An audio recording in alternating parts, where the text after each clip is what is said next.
Hey,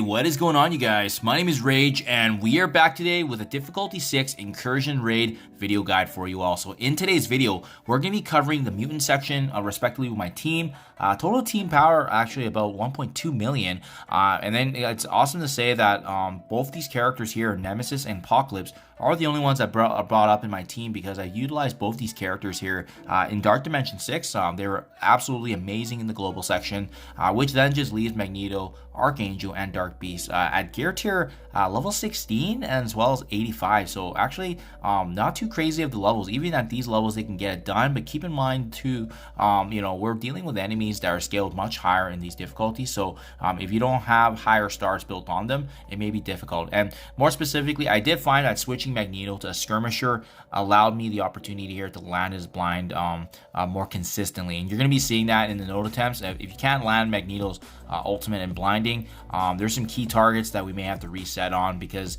especially in difficulty 6, some of these enemies can one-shot our team. So having said that, guys, let's get right to it. Node 1. Now I like positioning both my Dark Beast and Magneto away from each other, so that way they are, in my honest opinion, the two of the most important members, just because them landing the blind and being able to revive is really big. So we land the blind here, as you can see in the very beginning, is really big. Obviously having that blind on Cloak is big, especially if Cloak gets the ultimate off, but we're going to be using Archangel to strip away positive buffs on our targets. But as well, the reason I like bringing in Apocalypse is that he can flip all the buffs and then get his ultimate attack here right away. Aiming for Captain Sam is who I would typically aim for, just because if you're able to land the double striker on that target, Captain Sam does get stunned, which is great for us. There's just a lot of good crowd controlling aspects with this team, right? Next up, a big notable target as well is using Dark Beast and aiming for Falavel, so that way she doesn't have a chance to cleanse. But be mindful of the fact that if your allies do fall, so as long as we have Dark Beast here, we can bring them back, right? So at this point, you should be able to land another Magneto ultimate to blind once again, and then we're just going ahead here. I probably should have focus Squirrel Girl more, but that's okay. We were able to actually clone Cloak there with Dark Beast's special, and then as well bring back our Nemesis. So once you're in rhythm and you're having these constant debuffs on the team, it's pretty smooth. It's just sometimes, I know when you're starting off in difficulty 6, you may not be able to land the blinds, and that's why I switched Skirmisher on Magneto just to make it more consistent. And then at this point now, when you have the debuffs on, it's like clockwork. It's going to work really well. You're going to start just steamrolling, being able to take down these enemies. When they go down, they're going to be granting energy back. Nemesis is going to get almost unlimited energy, constantly using his ultimate there. And then it really becomes just you targeting the enemies that likely have a turn or aren't blinded yet, that we wanted to shut down with an ability block, right? So very straightforward, as you saw. But again, it's really important to land the ultimate from Magneto, and that you're gonna find that that's gonna be the consistent pattern here.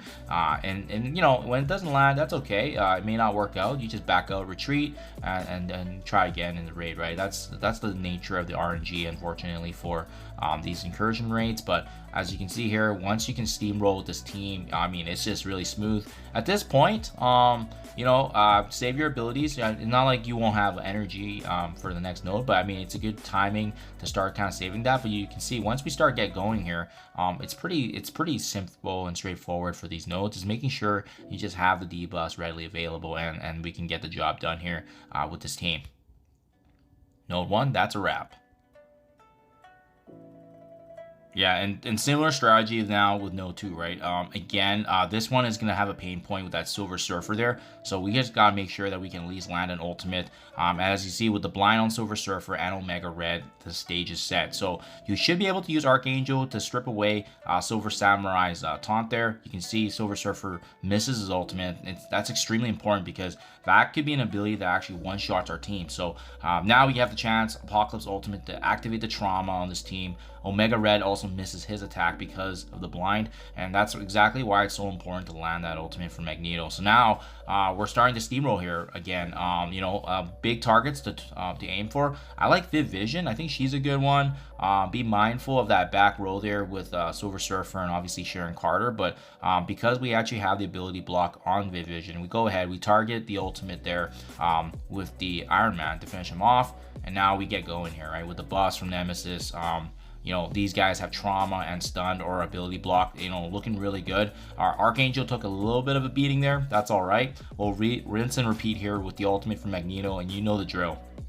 We're essentially going to be aiming now for these lower HP targets. And again, it's not to say there won't be casualties along the way. As you can see with Archangel falling, it's just the nature of the beast with how powerful some of these enemies are. But again, we know with Dark Beast that we have the revive, so it's not going to be the end of the world. And then we have a lot of abilities here to bring them back. So again, we use Dark Beast here, activating the special, clone Red Guardian, and then we bring back Archangel, and we're back into a great position here with Magneto's ultimate, rinse and repeat. And what I really do like, bringing in Apocalypse here in place of Psylocke is also his heal, redistributing the HP, granting immunity, and as well as safeguard.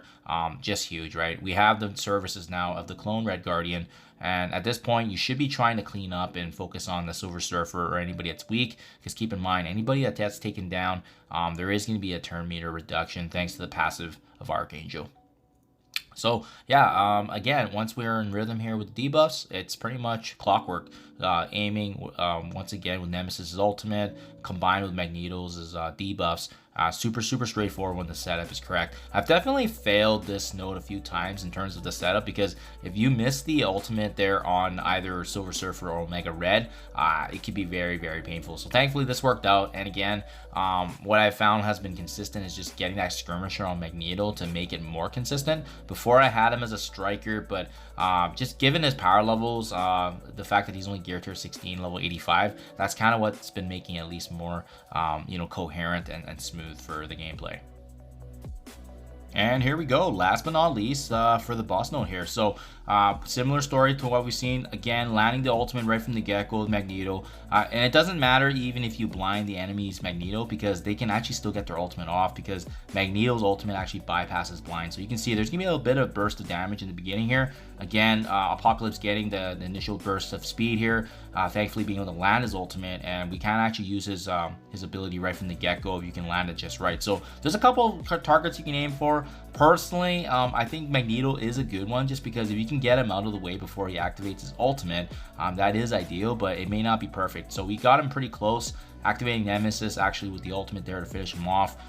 Bishop is another strong target we want to be taking down, but let's not forget the cleansers, right? There's a beast in the back left corner there, as well as a Phi Level. So just something to be mindful of. You don't want them using their cleanse to be able to, get their advantage on us, right? Thankfully, the blinds are very strong. Baron Zemo is another strong target too, but because we have that Philo Veil actually being shut down, not a big deal. I opted actually to clone Philo Veil just in case we need the cleanse, so you can strategize there. Obviously, there's no perfect way to do it, but once again, Apocalypse getting his ultimate already, it's just crazy how much energy he can get back thanks to the Death Seed synergy here. And so we make no mistake, we go ahead, we finish off Bishop finally, and that's already 4 enemies down. That's going to prompt the next wave. Captain Sam in this bottom right corner is the, I would say, the pain point. If he can get his abilities off, it could be very dangerous for our team. So someone you need to watch out for, but as well, if you're able to ability block or control him, it is ideal. So we go ahead, we use Archangel to aim for that left cluster there just to do some work. I'm focused on that beast as well, just because, I see that he has low HP. But finally, Apocalypse getting a turn again, ability block from Captain Sam, so now we're a little bit covered on that side. But let's not forget, there's also Emma Frost there for the cleanse, so something we want to be mindful of. But we just do so much damage, and Nemesis scaling with the HP is absolutely huge. Dark Beast gets another turn now. I'm trying to control the damage dealer, so that way there isn't really any surprises on us, so to speak. Apocalypse going once again, just absolutely huge how many turns he can get, and the unlimited energy just makes him so powerful, and actually a true MVP for obviously this section. But love the fact that we can actually use him as part of this Death Seed synergy. We go ahead, we're going to clean up that left corner there, And thankfully, most of the pain points of these enemies are actually stunned or ability blocks. So we're just going ahead, we're just cleaning up, right? And you feel free to use all your abilities to the utmost, just because this is the last and final node here of Mutant section. So we're not going to be using these characters again in any other aspects of the Incursion raid. Okay, here we go, looking good. And at this point, you can feel free to conserve your resources if you want for your ability energy, just because we know there's more characters dropping, but with both Cyclops and Captain Sam being shut down here.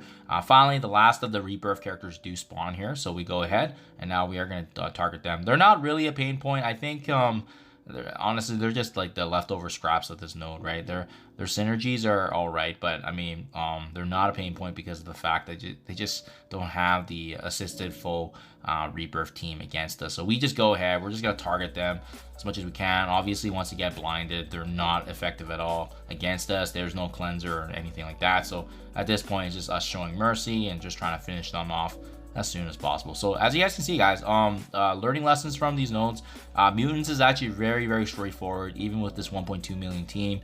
The bulk of my characters being gear tier 16, level 85, right? But remember, it's really, really important actually to have the synergies of Apocalypse and that skirmisher on Magneto, so that way he can land the blinds consistently, and that obviously sets a tone here for each of these nodes. So I'm not going to invest any more in these characters unless there's a game mode that's higher, but if anything, maybe big Apocalypse in the future, but I'm focused on Dark Dimension 6 anyways right now. So this gets the job done for 1.6. Very, very happy that we didn't have to overinvest, and I'm just glad that at least Dark Dimension 6 wise, I had access to Nemesis and Apocalypse, and that value goes beyond that here for now, the Incursion rate. So hope this helps you guys reference, hope this helps your overall strategy in pushing higher into these Incursion rates. They're super fun, and especially now that we know what teams work for this. So thank you as always, do appreciate you guys checking my videos, and I'll catch you guys in the next one.